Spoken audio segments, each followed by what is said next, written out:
बाकी आवश्यकताओं की पूर्ति के लिए एजेंडा बदल सकता है, लेकिन जो मन की आवश्यकता होती है, जो मन की संतुष्टि होती है, उसके लिए एजेंडा नहीं बदल सकता।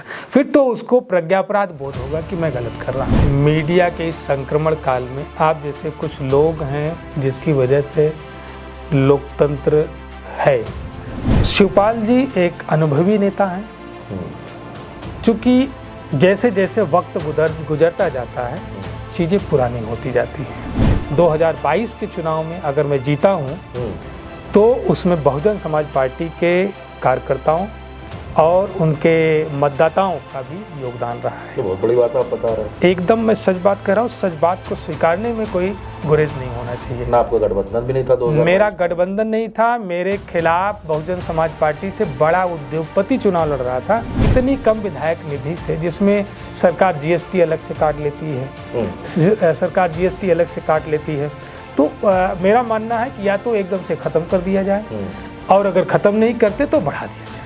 सब मानिए, लेकिन चुनाव लड़ने के लिए आज का जो दौर है एक खर्चे का दौर है कि हर बूथ पर आपको बस्ता बांटना है, कुछ वहाँ पर लोगों को चाय नाश्ते का प्रबंध करना होता है, फूड पैकेट, वही चीज़ जो है। तो आप यही खर्चा लेंगे तो कम से कम जो है 5-6 लाख रुपया तो यही हो जाता है। तो आपको खर्चे तो करने पड़ेंगे। दोस्तों, ये उत्तर प्रदेश है, वो उत्तर प्रदेश जिसके बारे में कहा जाता है कि इस प्रदेश को जुकाम हो जाए तो छींके दिल्ली को आने लगती हैं। सियासत का गढ़ है, सियासत का केंद्र है, और इस उत्तर प्रदेश में एक बड़ा विपक्षी दल है। इन दिनों विपक्ष में ही है। 2012 में सरकार भी थी, उसके पहले भी सरकारें थी, समाजवादी पार्टी। समाजवादी पार्टी के मुखिया हैं अखिलेश यादव, और अखिलेश यादव ने उत्तर प्रदेश की विधानसभा में एक चेहरे पर बड़ा भरोसा किया है। वो चेहरा उत्तर प्रदेश का है, विधायक हैं, उनको बड़ी अहम जिम्मेदारी दे दी है। जिम्मेदारी है सदन में विपक्ष की भूमिका निभाते हुए सत्ता पक्ष की आंख में आंख डालकर सवाल पूछने की, और अपनी इस जिम्मेदारी को वो बखूबी निभा भी रहे हैं। मेरे साथ बातचीत के लिए हैं प्रतापगढ़ की रानीगंज सीट से विधायक डॉक्टर आर.के. वर्मा जी, समाजवादी पार्टी के उत्तर प्रदेश में विधानसभा में उप मुख्य सचेतक की भूमिका में और फायर ब्रांड वक्ता है, धुआंधार बोलते हैं। आज उनसे बातचीत होगी। बहुत स्वागत आपका। धन्यवाद आर.के. वर्मा जी हमारे साथ इस बातचीत में। तमाम सवाल हैं, क्योंकि जिस वक्त मैं आपसे बात कर रहा हूं उस वक्त सदन भी चल रहा है जी। सदन की कार्यवाही चल रही है और सदन में आपके अंदाज को भी हम देख रहे हैं, सुन रहे हैं, उस पर भी आएंगे। लेकिन सबसे पहले मैं ये जानना चाहता हूं कि एक शख्स जो लगातार तीसरी बार विधायक है, जो चाहता तो सत्ता पक्ष में चला जाता, सत्ता पक्ष में बना रहता, और था भी 2017 में आप, क्योंकि आपकी राजनीति की शुरुआत कहाँ से हुई, लेकिन जब आप इलेक्टोरल पॉलिटिक्स में आते हैं, विधानसभा का चुनाव लड़ते हैं, तो आपके हाथों में कप प्लेट होती है, अपना दल से चुनाव लड़ते हैं, भारतीय जनता पार्टी के सहयोगी की भूमिका में भी रहते हैं। ये मन कहाँ से बदला? आखिर क्यों साइकिल की सवारी कर ली? पहला चुनाव मैं बिना कप प्लेट के लड़ा था और अपना दल ने मुझे सपोर्ट किया, और अपना दल ने मुझे जो है संगठन में प्रदेश अध्यक्ष की जिम्मेदारी सौंपी और मैंने उसको बखूबी निभाया। 2017 का चुनाव हमने भारतीय जनता पार्टी और अपना दल के गठबंधन से कप प्लेट पर लड़ा और निर्वाचित होकर के सदन में आया। तो आप ये कह सकते हैं कि पहले वाले चुनाव में जब समाजवादी पार्टी की सरकार थी और मुखिया के रूप में सरकार के माननीय अखिलेश यादव जी थे, उस समय भी मैं था और विपक्ष में था, और पार्टी के नेता के रूप में अपनी जिम्मेदारियों का निर्वहन उस समय भी मैं सदन में कर रहा था।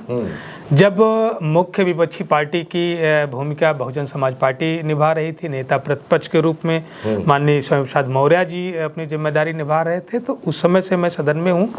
और 2017 में सरकार के साथ हमारे गठबंधन में था और हम सरकार के साथ में रहे हैं। हमारा पार्टी से मनभेद हुआ और उसके बाद मैंने निर्णय किया कि मुझे जो है पार्टी के सिंबल पर चुनाव नहीं लड़ना है, मतलब अपना दल के साथ चुनाव नहीं लड़ना है, और मैंने जो है छोड़ करके समाजवादी पार्टी का दामन थामा। और समाजवादी पार्टी ने मुझे रानीगंज से, चूँकि बहुत देर हो चुकी थी, अंतिम समय में मैं गया था।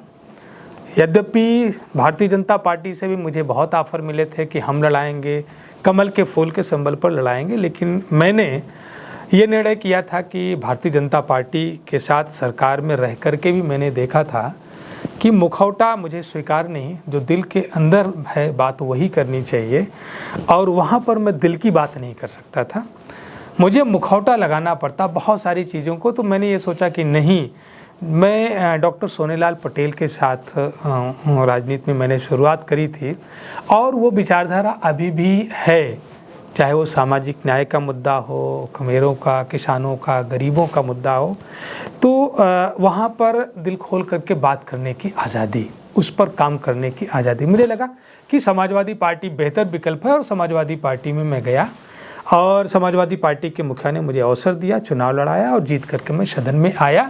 और आज मैं शुक्रगुजार हूँ कि मुझे जो है पार्टी ने उप मुख्य सचेतक बनाया और मैं सरकार से उसकी आंख में आंख डाल करके सरकार से सवाल कर रहा हूं।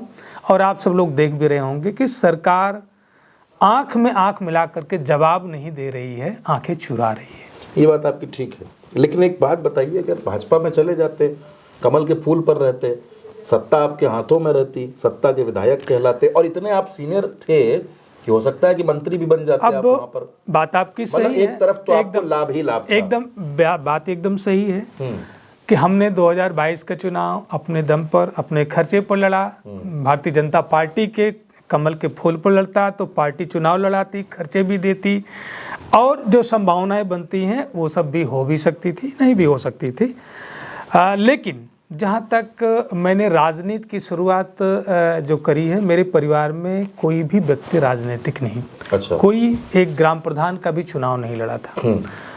और मैंने राजनीति के बारे में, जैसे कोई चीज़ व्यक्ति जन्म से लेकर के पैदा होता है। एक घटना मैं बता दूं कि मैं अपने क्षेत्र में अपनी जन्मस्थली के पास एक बड़ी बाज़ार जहां पर मेरी जो है प्राइमरी एजुकेशन हुई थी, तो मैं वहां पर था और एक वैश्य समुदाय का लगभग जो है 60-70 जोड़ों का सामूहिक विवाह का आयोजन था। मुंबई से कुछ व्यापारी सेठ आए थे जो वहाँ के बसिंदे थे, मुंबई शिफ्ट हो गए थे। तो उन्होंने पहला ये सवाल मुझसे किया, तो मैंने कहा कि मैंने इलाहाबाद विश्वविद्यालय से चुनाव लड़ने की कोशिश करी और गरीबी की वजह से मैं चुनाव नहीं लड़ा, मैंने छोड़ दिया। तो वहीं पर मुझे प्राइमरी एजुकेशन देने वाले एक शिक्षक बैठे थे, टंडन जी, उन्होंने कहा कि विधायक जी, मैं आपको विधायक जी बोलूं कि राकेश बोलूं? तो मैंने कहा नहीं, आप राकेश कहेंगे तो अच्छा लगेगा। बोले कि तुम पहले छात्र मेरे हो कि जब मैंने कक्षा 6 में एक दूसरे छात्र को मॉनिटर बना दिया तो तुम पहुंच गए प्रिंसिपल के पास और बोले कि आज टंडन सर ने बहुत गलत काम किया और उसको मॉनिटर बना दिया। मॉनिटर उसको बनाइए जो या तो सबसे अच्छा पढ़ने में हो या तो जो है वोट करा के बनाइए। तो तुम तो तब से मैं समझ गया था तुम राजनीति करोगे। तो ये मेरी भी समझ में आया कि शायद हाँ ये घटना हुई थी, मैं ये शिकायत किया था। तो एक सोच होती है, सोच लेकर के व्यक्ति आगे बढ़ता है। तो जो एक एजेंडा लाभ के लिए तो व्यक्ति एजेंडा बदल सकता है, लेकिन मन की संतुष्टि के लिए कभी एजेंडा नहीं बदलता। बाकी आवश्यकताओं की पूर्ति के लिए एजेंडा बदल सकता है, लेकिन जो मन की आवश्यकता होती है, जो मन की संतुष्टि होती है, उसके लिए एजेंडा नहीं बदल सकता। फिर तो उसको प्रज्ञापराध बोध होगा कि मैं गलत कर रहा हूँ। तो मैं तो ये बात मैं भी मानता हूँ कि जो लीडर्स होते हैं वो पैदा होते हैं, वो बनाए नहीं जाते हैं।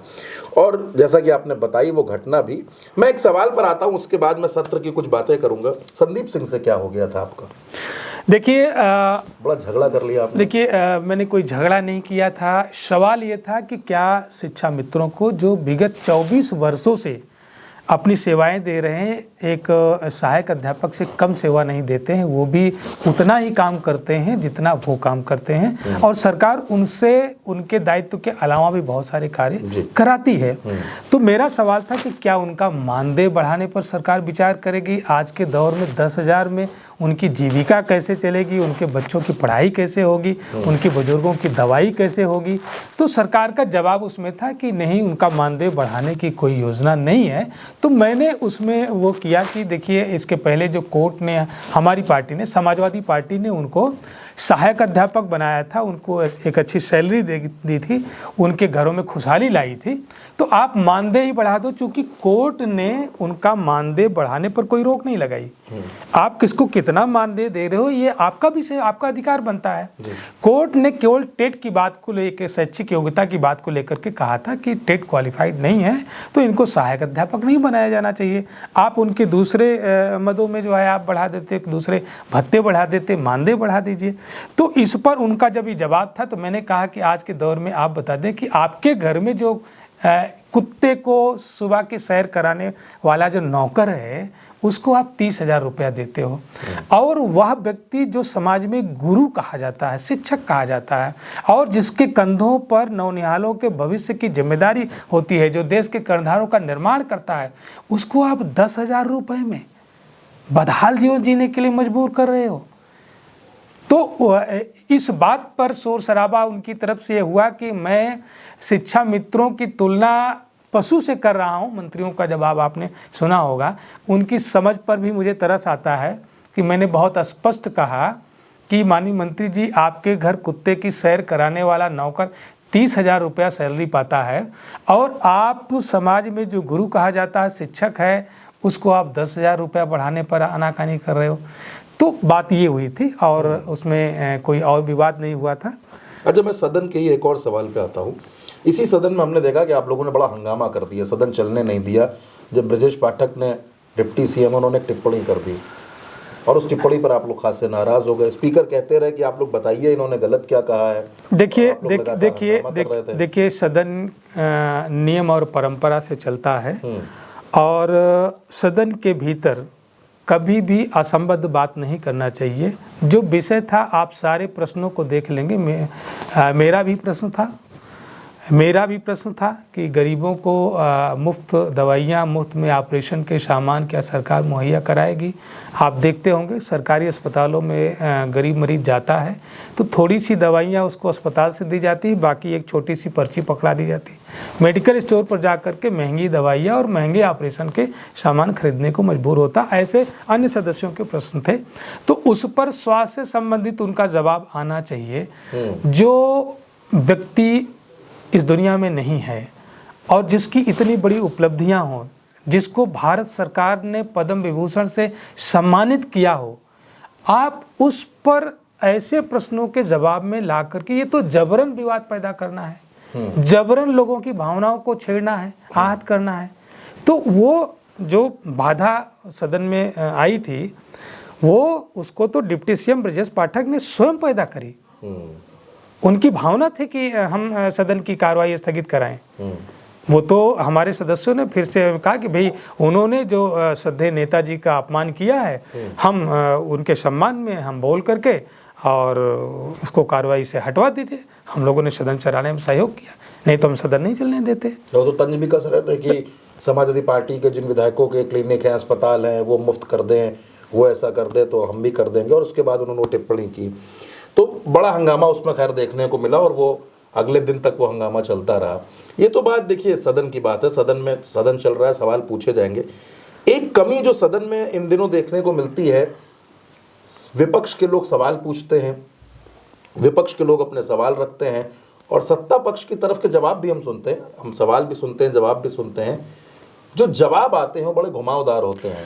देखिए मैं तो कहूँगा कि आज मीडिया के इस संक्रमण काल में आप जैसे कुछ लोग हैं जिसकी वजह से लोकतंत्र है, अन्यथा की स्थिति में ये हो गया है कि आप देख रहे होंगे कि आप सारी प्रिंट मीडिया आप देख डालिए, प्रिंट मीडिया में लिखा जाता है कि विपक्षी पार्टी समाजवादी पार्टी के द्वारा उठाए गए मुद्दे पर मंत्री ने जो कुछ भी अपनी सारी नीतियां पढ़ डाली, 4, 6, 10 पन्ने, केवल उसको छापा जाता है। आज मीडिया यह तक नहीं छाप रही है कि किस सदस्य के द्वारा कौन सा प्रश्न उठाया गया था, जिसके जवाब में वो लिख रहे हैं, और फिर सदस्य के द्वारा सप्लीमेंट्री क्या की गई, अनुपूरक प्रश्न क्या किए गए, जनहित के लिए सदस्य के द्वारा कौन से सवाल किए गए, उस सवाल तक को नहीं छापा जाता है। तो आप समझ सकते हैं, ये तो आप जैसे कुछ लोग हैं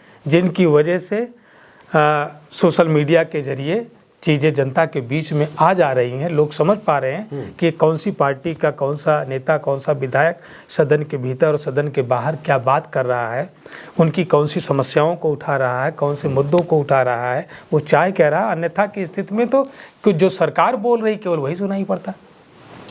अच्छा वर्मा जी, एक बात बताइए, ये तो सदन की बात है, थोड़ा सा सड़क की बात कर लेते हैं। पिछले 1 महीने से अभी 26 फरवरी तक शायद समाजवादी पार्टी ने एक अभियान चलाया और वो अभियान था पीडीए पंचायत का। जी। सेक्टर स्तर पर, ब्लॉक लेवल पर, गांव-गांव लेवल पर हम लोग भी कुछ पीडीए पंचायतों को कवर करने पहुंचे। पीडीए पंचायत 1 महीने तक हुई। सबसे पहले तो आप ये बताइए कि ये पीडीए पंचायत का आप रिस्पांस कैसा देख रहे हैं, क्योंकि आप खुद गए होंगे तमाम पीडीए पंचायतों में। अखिलेश जी ने तो रिपोर्ट भी मांगी है कि किसने किसने कितनी पीडीए पंचायतें की। जी।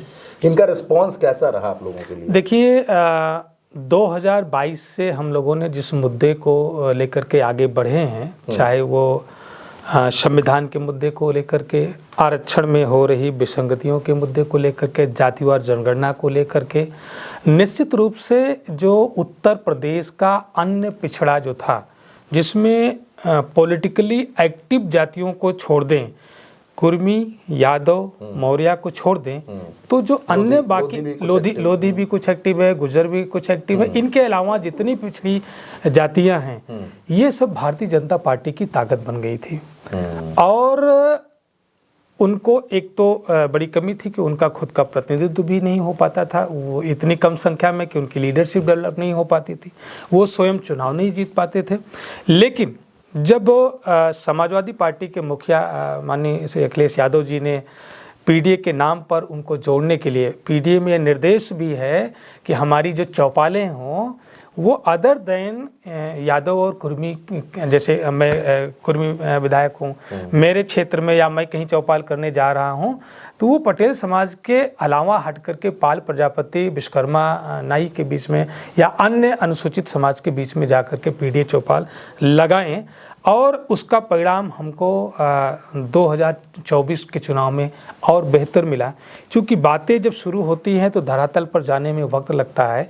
पहले नेता बोलता है, नेता के बाद फिर जो है नीचे की कड़ी शुरू करती है, उसके बाद बूथ तक पहुंचने में वक्त लगता है। 2024 के परिणाम में हमें अन्य पिछड़ी जातियों ने अच्छा समर्थन दिया, हमें अनुसूचित समाज के वोटर जो पहले परंपरागत बीएसपी के वोटर होते थे उनका अच्छा समर्थन मिला। और हम इस क्रम को आगे बढ़ा रहे हैं कि हम अपने पीडीए चौपाल के माध्यम से हम अनुसूचित समाज के बीच में, अन्य पिछड़ी जातियों के बीच में उनका प्रतिनिधित्व बढ़ाने के लिए, संगठन में उनका प्रतिनिधित्व बढ़ाने के लिए और राजनीति की मुख्य धारा में लाने के लिए, संगठन की मुख्य धारा में लाने के लिए हम लोग प्रयासरत हैं और इसमें हमें सफलता मिल रही। इसका परिणाम आपको 2027 में बेहतर दिखेगा। जो हमें बूथों पर कमजोरी, हमारे पास नेता की कमी नहीं, हमारे पास लड़ने वाले नेताओं की कमी नहीं है, लेकिन हमारे पास वोट निकालने वाले जो बूथ लेवल के वर्कर थे उसमें कमियां थी। और उस कमी को हम लोग इस तरीके से भर रहे हैं कि अब हम अन्य पिछड़े को हम आगे कर रहे हैं, उनको आमंत्रित कर रहे हैं, उनको संगठन में जिम्मेदारी दे रहे हैं और उनकी लीडरशिप तैयार कर रहे हैं। अच्छा, पीडीए का मतलब विधायक जी है कि पिछड़े, दलित, अल्पसंख्यक? देखिए इसको बहुत सवाल पे पहले आ जाता हूँ। पिछड़े, दलित, अल्पसंख्यक, क्योंकि कई नेताओं के भाषण भी मैंने सुने हैं, तो ब्राह्मण लोग ये सवाल पूछते हैं कि हम कहाँ हैं, क्षत्रिय सवाल पूछते हैं कि हम कहाँ हैं, वैश्य सवाल पूछता है कि हम कहाँ हैं। समाजवादी पार्टी तो पीडीए की बात कर रही है और इन दिनों तो ये बड़ा मुद्दा बन गया है कि आपके पीडीए में पंडित जी कहाँ हैं और ठाकुर कहाँ हैं।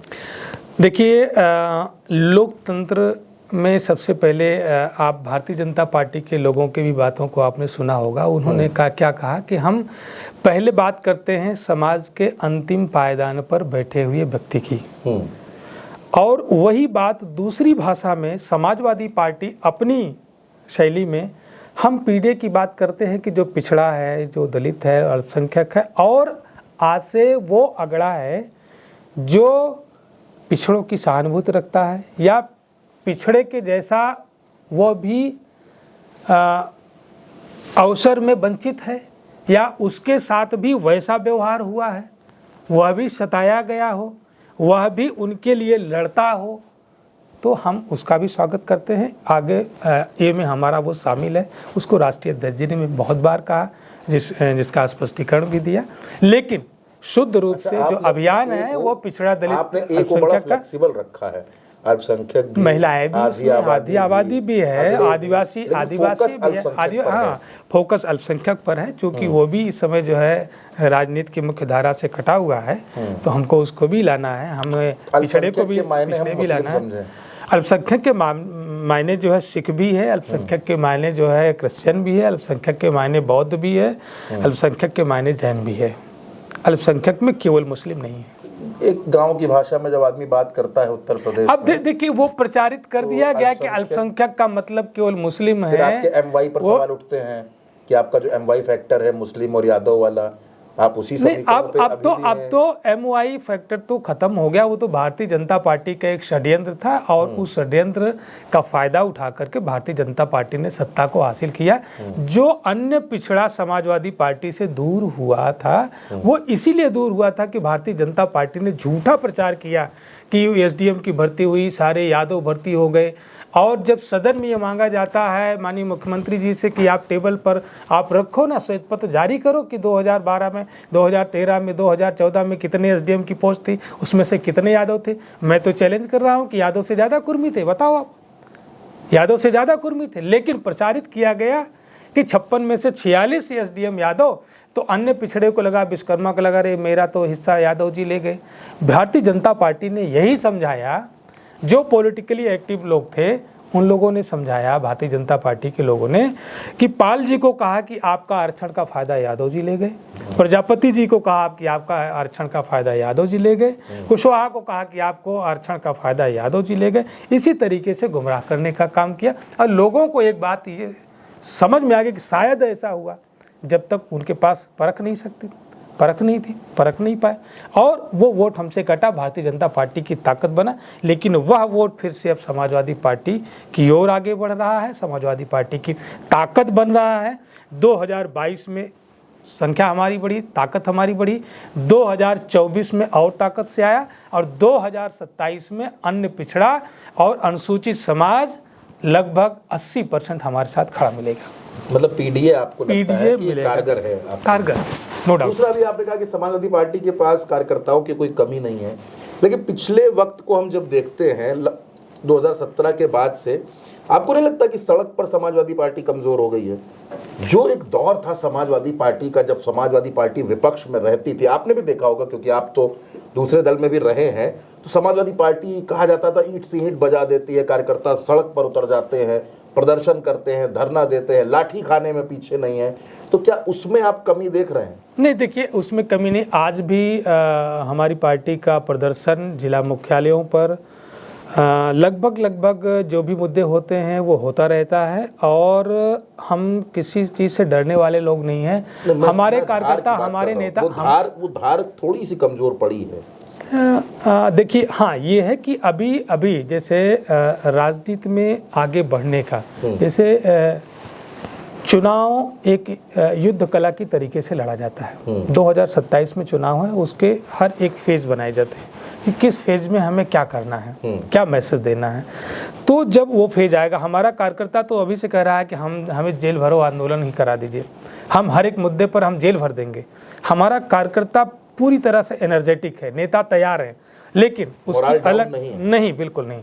भारतीय जनता पार्टी चाहे जितने आरोप लगाए, चाहे जितना डर दिखाए, चाहे जितने बुलडोजर लगाए, हमारे कार्यकर्ताओं का मनोबल कमज़ोर नहीं है।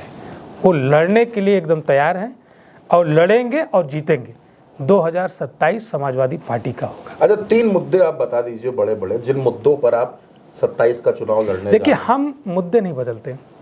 हम जो 2022 में जो हमारे मुद्दे थे, 2024 में जो हमारे मुद्दे थे, हमारा मुद्दा जातिवाद जनगणना को लेकर के था, हमारा मुद्दा संविधान बचाने को लेकर के है, संविधान में छेड़छाड़ हम नहीं होने देंगे।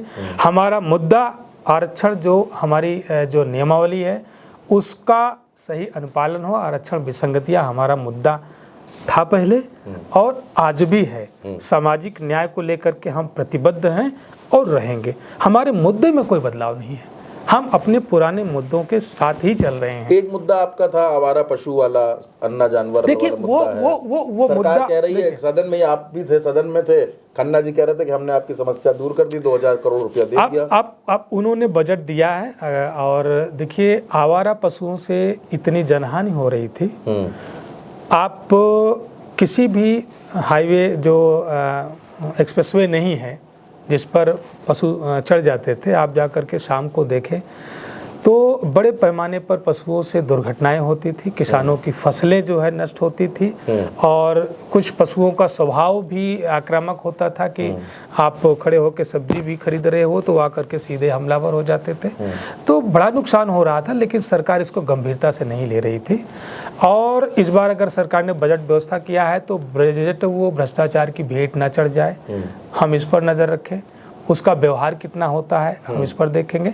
सकारात्मक परिणाम मिलता है हम स्वागत करते हैं। हम केवल आलोचना के दृष्टिगत हम राजनीति नहीं करते कि हम विपक्ष में हैं इसलिए हम उसकी भी आलोचना करेंगे। अगर सरकार आवारा पशुओं को नियंत्रित कर लेती है तो हम स्वागत करेंगे, ठीक है, अच्छी बात है, सरकार का दायित्व है, उसने निभाया। लेकिन सरकार की जो गलत नीतियां हैं हम उसका विरोध करते हैं और करेंगे। अच्छा, अभी आप उनकी बात कर रहे थे, अनुसूचित वोट्स की बात कर रहे थे, अनुसूचित समाज के हितों की आप लड़ाई लड़ रहे हैं। तो आप तो क्योंकि रहे भी हैं बहुजन समाज पार्टी में, आप उसकी रीतियों को नीतियों को समझते हैं। 27 में आपके लिए चैलेंज कौन है, चंद्रशेखर या मायावती? देखिए आज की जो राजनीति है उत्तर प्रदेश की खास तौर से, ये बाइपोलर पॉलिटिक्स क्या है और मतदाता नेता से कम परिपक्व नहीं है। आज का मतदाता केवल चुनाव या तो जिताने के लिए वोट कर रहा है या चुनाव हराने के लिए वोट कर रहा है। बिल्कुल। और जो 2027 का चुनाव होगा, भारतीय जनता पार्टी के सामने केवल और केवल समाजवादी पार्टी ही एक ऐसी पार्टी है जिस पर लोगों का विश्वास होगा कि यही पार्टी भारतीय जनता पार्टी को रोक सकती है, उसे हरा सकती है। बाकी कोई गठबंधन कर ले, कोई तीसरा मोर्चा आ जाए, कोई अलग से लड़ ले, तो मुझे नहीं लगता कि वो अपना कोई खाता भी खोल पाएगी। हाँ, जो हमारा इंडिया गठबंधन है, चुनाव के वक्त तक बहुत सारे लोग हो सकता है, क्योंकि मुखिया के नाते अपोजिशन की मुखिया है, यहाँ पर इंडिया गठबंधन की मुखिया है समाजवादी पार्टी, यहाँ पर इंडिया गठबंधन की लीडर है समाजवादी पार्टी। समाजवादी पार्टी की अगुवाई में इंडिया गठबंधन यहाँ पर चुनाव लड़ेगा और उसमें जिन लोगों की भावनाएं हैं कि हम भारतीय जनता पार्टी को रोकना चाहते हैं, हम संविधान को बचाने के लिए आपके साथ आना चाहते हैं, हम सामाजिक न्याय के लिए आपके साथ खड़े होना चाहते हैं, तो ऐसे लोग भी आएंगे, हमारे गठबंधन में आएंगे। चंद्रशेखर आएंगे उनका, अब ये तो हमने क्या कहा कि ऐसी विचारधारा से जो आएगा उसका स्वागत है। अगर चंद्रशेखर जी आते हैं, चंद्रशेखर जी आते हैं कि हम भारतीय जनता पार्टी को हराने के लिए आपके साथ आ रहे हैं, स्वागत है, इसमें कोई दिक्कत नहीं। कांग्रेस जैसे आपके साथ अलायंस, कांग्रेस हमारे साथ है बिल्कुल। दिल्ली में आपने साथ छोड़ दिया कांग्रेस। देखिए दिल्ली, हमने क्या कहा कि उत्तर प्रदेश में लीडर समाजवादी पार्टी है और यहाँ के फैसले समाजवादी पार्टी लेती है, समाजवादी पार्टी लेगी और गठबंधन में अपने गठबंधन के साथियों के, उनके जनाधार के अनुरूप उनको सीटें दे करके लड़ाएगी। रही बात दिल्ली की, तो दिल्ली की परिस्थितियां अलग रही हैं। वहां पर समाजवादी पार्टी का मानना था कि कांग्रेस और आम आदमी पार्टी को साथ लड़ना चाहिए। कांग्रेस ने वहां पर आम आदमी पार्टी का साथ नहीं दिया, दोनों अलग अलग लड़े, उसका खामियाजा जो मिला आप सबने देखा। अच्छा, लोग ये कह रहे हैं कि समाजवादी पार्टी के लिए जो 27 का चुनाव होने जा रहा है, ये बिल्कुल करो या मरो का चुनाव है। ये बात जो कह रहे हैं बिल्कुल सही कह रहे हैं, ये बात हम लोग भी कह रहे हैं कि 2017 से हम लोग विपक्ष में हैं और हमारे लिए करो मरो की स्थिति है। निश्चित रूप से हम इसी दम से चुनाव लड़ेंगे और चुनाव जीतेंगे।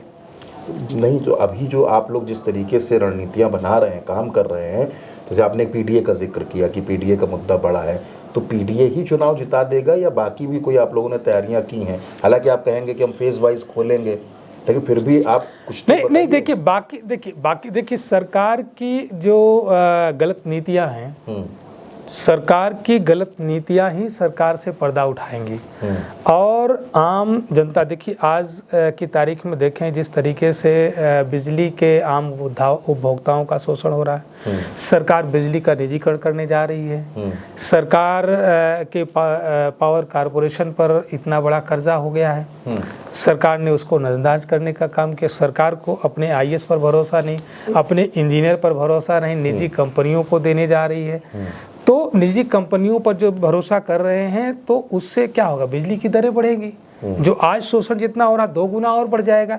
सरकार की एक एक पॉलिसी यहाँ पर केवल उद्योगपतियों को बढ़ावा देने के चक्कर में, उद्योगपतियों का अनियंत्रित मुनाफा कमाने के चक्कर में इस प्रदेश का बंटाधार हो रहा है। अच्छा, मैं आपसे ना कुछ छोटे छोटे सवाल पूछता हूँ, बहुत छोटे छोटे से, आप उनके बिल्कुल जनता को भी सरलतम जवाब दे दीजिए। मान लीजिए 27 में आपकी सरकार आ गई और आप चुनाव तो लड़ेंगे ही, 27 में आप जीत कर विधायक बन गए, अखिलेश जी मुख्यमंत्री बन रहे हैं। ये बिल्कुल एक मैं कल्पना वाला सवाल पूछ रहा हूँ, और अखिलेश जी कहें कि भाई आरके जी आपको मंत्री बनाया जाएगा, तो कौन सा वो विभाग होगा जिसमें आप सबसे बेहतर काम कर सकते हैं? देखिए, ये आप तो कल्पना की बात कर रहे हैं, तो मैं तो स्वास्थ्य से जुड़ा व्यक्ति हूं, तो मैं कहूँगा कि स्वास्थ्य में मैं बेहतर काम कर सकता हूं कि ज़मीन से लेकर के आसमान तक उसको समझ सकता हूं। क्योंकि मेरा मानना है कि जिस व्यक्ति के भीतर जो स्किल हो, जो ज्ञान हो, जो अनुभव हो, उसको उस विधा में जा करके काम करना चाहिए तो बेहतर होता है। क्योंकि सामने की स्किल कुछ और है, इंजीनियर्स का काम कुछ और है, और आपने ऐसे व्यक्ति को उस विभाग के लिए लगा दिया है जिसको साइंस का भी कंसेप्ट नहीं पता है, इंजीनियर के बारे में नहीं जानता, इंजीनियरिंग के बारे में नहीं जानता, तो उसका परफॉर्मेंस अच्छा हो सकता है ना हो। हालांकि बहुत बार अनुभव काम आता है कि व्यक्ति के पास अनुभव होता है, अनुभव से चला लेता है। लेकिन मेरा मानना है कि जिस व्यक्ति के भीतर जिस तरीके का स्किल हो, प्रतिभा हो, उसको उसी तरीके का काम करना चाहिए और मिलना चाहिए। मतलब हम ये माने कि अगर समाजवादी पार्टी की सरकार आई तो आप स्वास्थ्य मंत्री? मैं ये तो आपने कल्पना के सवाल करे, तो मैंने उस पर आपको जवाब दिया कि मैं तो आपको शुभकामनाएं दे रहा हूँ। दूसरा से एक बात और बताइए कि ज्यादा बेहतर नेता कौन है, अखिलेश जी या शिवपाल जी? देखिए, अखिलेश जी आज के दौर के बेहद एनर्जेटिक और पॉपुलर इंटेलेक्चुअल लीडर हैं जो आज के दौर की ज़रूरत है, और ये पहचान उनकी पूरे देश में है। शिवपाल जी एक अनुभवी नेता हैं, क्योंकि जैसे जैसे वक्त गुजरता जाता है चीज़ें पुरानी होती जाती हैं, उसकी धार, उसकी निखार समय के साथ साथ स्वतः कम होती जाती है। उनके अनुभव का पार्टी बाकायदा लाभ उठा रही है, उनके अनुभव से आगे बढ़ रही है। लेकिन जो मेरा मानना है कि आज के दौर के लिए माननीय श्री अखिलेश यादव जी के अंदर जो गुण हैं वो आज के दौर के परफेक्ट लीडरशिप के गुण हैं, जिनमें एनर्जी है, विज़न है। क्योंकि विज़न के बगैर आप पार्टी को उन ऊंचाइयों तक पहुंचाने में ज़्यादा कठिनाइयों का सामना करना पड़ता है। विज़न के साथ आगे बढ़ते हैं तो चीज़ें सरलता के साथ आगे बढ़ती जाती हैं। अच्छा, एक सवाल आम जनमानस का है, उसके बीच की चर्चा का है। डिम्पल जी को आप लोग क्या जिम्मेदारी देंगे? महिलाओं को जोड़ने के लिए कोई जिम्मेदारी देंगे 27 में? मुझे ऐसा लगता है, हम लोग जो आकलन करते हैं खबरों का, कि अगर डिम्पल जी को आप लोग थोड़ा सा और आगे करें तो शायद उसका फ़ायदा आपको मिलेगा। अब देखिए, राष्ट्रीय अध्यक्ष जी ने जो है जिम्मेदारियां दी हैं, वो पार्टी की माननीय सांसद के रूप में अपनी जिम्मेदारियों का निर्वहन भी कर रही हैं। हाँ, मेरा मानना है कि देखिए, जितना भी आप लोगों के बीच में जाएंगे, लोगों से कनेक्टिविटी बढ़ाएंगे, जितना लोगों के बीच में कार्यक्रम देंगे, विभिन्न जनपदों का दौरा करेंगे, तो उससे जो है कनेक्टिविटी बढ़ती है, उससे जो है पॉपुलैरिटी बढ़ती है, उससे फॉलोइंग बढ़ती है, लोगों की रीच आप तक बढ़ती है। तो किसी को भी कोई काम करेगा तो उनको एक महिला के नाते स्वाभाविक बात है कि महिला संगठन और बेहतर मजबूत होगा और बढ़ेगा। अच्छा, आखिरी के बस 1-2 सवाल और पूछ रहा हूँ आपसे कि मायावती और अनुप्रिया पटेल में ज़्यादा बेहतर नेता कौन है? देखिए, मायावती जी का एक दौर रहा है जब बहुजन समाज पार्टी को उन्होंने शिखर पर तक पहुंचाया, और सही बात तो ये थी कि उस शिखर तक पहुंचाने में मानवर कांसी राम जी की ताकत थी, मानवर कांसी राम जी का विजन था। और मायावती जी के उस पद तक पहुंचने के बाद जो सोशल जस्टिस की बातें बहुजन समाज पार्टी के बैनर तले उठती थी और सोशल जस्टिस को लेकर के बहुजन समाज पार्टी जो सड़क पर जाती थी और अपने लोगों के बीच में जाती थी, अब वो ख़त्म हो गया। अच्छा। मतलब एक तरीके से उन मतदाताओं और उन समर्थकों को बेहद मायूसी है और वो मतदाता और समर्थक अब समाजवादी पार्टी की ओर बड़ी उम्मीद भरी नज़र से देख रहे हैं। उन्होंने हमें सपोर्ट भी किया है। मेरे चुनाव में व्यक्तिगत मैं बताऊं, 2022 के चुनाव में अगर मैं जीता हूं तो उसमें बहुजन समाज पार्टी के कार्यकर्ताओं और उनके मतदाताओं का भी योगदान रहा है। ये बहुत बड़ी बात आप बता रहे हैं। एकदम मैं सच बात कर रहा हूँ, सच बात को स्वीकारने में कोई गुरेज नहीं होना चाहिए। ना आपका गठबंधन भी नहीं था 2022? मेरा गठबंधन नहीं था। मेरे खिलाफ बहुजन समाज पार्टी से बड़ा उद्योगपति चुनाव लड़ रहा था, जो इलाहाबाद के पार्वती नर्सिंग होम, जो बड़े उद्योगपति घराने से है, अजय यादव, वो चुनाव लड़ रहा था। और 6 महीने पहले से बहन मायावती जी से टिकट लेकर के बहुत सारे पैसे खर्च किया था, कई गुना ज़्यादा पैसे खर्च किया था। लेकिन मतदाताओं ने मुझ पर भरोसा किया कि मैं उनके हक की लड़ाई लड़ता हूँ, मैं उनकी आवाज़ उठाता हूँ। और उन्होंने लीडरशिप पर भरोसा किया कि आर.के. वर्मा हमारे लिए बेहतर विकल्प है, हमारी आवाज़ उठाते हैं, हमारी बात करते हैं। इसलिए उन्होंने बहुजन समाज पार्टी को वोट ना करके हमें वोट दिया। उस सीट पर हमारी बिरादरी का, मैं बिरादरी के वोट से केवल नहीं जीत के जाया, केवल 15,000 वोट वहाँ पर बिरादरी का वोट है और 80,000 वोट ब्राह्मण वोट है। इकलौता, हाँ, इकलौता कैंडिडेट था। लेकिन अन्य बैकवर्ड और एससी ने हमें भरपूर वोट दिया। पंडित जी लोगों ने साथ दिया। बहुत सारे लोग जो वहाँ के विधायक से संतुष्ट नहीं थे या भारतीय जनता पार्टी के किसी नेता से संतुष्ट नहीं थे, उन लोगों ने साथ दिया। अच्छा, ये बताइए, जो सदन में कई बार एक बात सामने आती है विधायक निधि को लेकर, विधायक निधि बढ़नी चाहिए, मैं एक विधायक से पूछ रहा हूँ। देखिए, हाँ, मैं बताऊँ कि देखिए, आज जैसे मैंने कहा कि दौर बदलता रहता है। पहले के दौर में विधायक निधि नहीं होती थी, लोग विधायक से अपेक्षा नहीं करते थे और अपेक्षाएं अपार होती है। अगर आपने कभी किसी के बीच में 10 रुपया खर्च कर दिया और उनको पता है कि नहीं आपके जेब में तो पैसे हैं, आपने अभी 10 रुपया कल खर्च किया था, तो अगले दिन अपेक्षा करेंगे कि आज भी तो खर्च कर देंगे। तो जब लोगों को विधायक निधि से कुछ मिलता है तो ग्राम पंचायतें हैं वो अपेक्षा करती हैं, बस्तियों के लोग अपेक्षा करते हैं कि साहब यहाँ सरकार तो सड़क नहीं बना दे रही है, हमारे यहाँ 500 मीटर का इंटरलॉकिंग लगा दीजिए, हमारे यहाँ लाइट लगा दीजिए, हमारे यहाँ की नाली बनवा दीजिए। उनकी अपेक्षाएं बढ़ती जाती हैं और विधायक को ऐसा काम करके संतुष्टि मिलती है। लेकिन इतनी कम विधायक निधि से, जिसमें सरकार जीएसटी अलग से काट लेती है, सरकार जीएसटी अलग से काट लेती है, तो मेरा मानना है कि या तो एकदम से ख़त्म कर दिया जाए और अगर ख़त्म नहीं करते तो बढ़ा दिया जाए। अच्छा, सब मान जाए। एक आखिरी सवाल का जवाब दे दीजिए, ये मेरे मन का सवाल है। मान लीजिए मुझको विधायक बनना है, चुनाव लड़ना है, खर्चा कितना होगा? देखिए, केवल पैसे के दम पर चुनाव कभी नहीं लड़ा जाता। अगर पैसे के दम पर चुनाव होता है, बताइए कितना खर्चा होगा, गाड़ी कौन सी लेनी पड़ेगी और खर्चा कितना होगा? देखिए, राजनीति में आपकी अपनी छवि कैसी है। हमारी पार्टी में आलमबदी साहब एक नेता हैं, वो मुझे लगता है कि कभी 10 लाख के ऊपर की गाड़ी से नहीं चलते। 10 लाख की गाड़ी भी महंगी होती है आजकल तो फॉर्च्यूनर। नहीं, मैंने क्या कहा कि वो कभी 10 लाख की गाड़ी से ऊपर से नहीं चलते हैं। तो आपकी अपनी छवि देखिए, आपकी छवि माफिया के रूप में अगर है तो लोग अपेक्षा करेंगे कि वो आएगा तो 100 गाड़ी लेकर तो आएगा ही, कम से कम 100 फॉर्च्यूनर आएगी। लखनऊ में विधानसभा देखते 10-10 गाड़ी से विधायक आते हैं। मैं क्या कह रहा हूँ कि मैंने क्या कहा कि अगर माफिया के रूप में आपकी छवि बनी है तो जनता अपेक्षा करेगी कि हमारा वो नेता 100 गाड़ी के साथ, 100 फॉर्च्यूनर के साथ आएगा। साधु के रूप में बनी है तो कहेगा वो इस रूप में आएगा। सज्जन आदमी के रूप में तो जैसी आपकी छवि होगी तो वैसा चुनाव।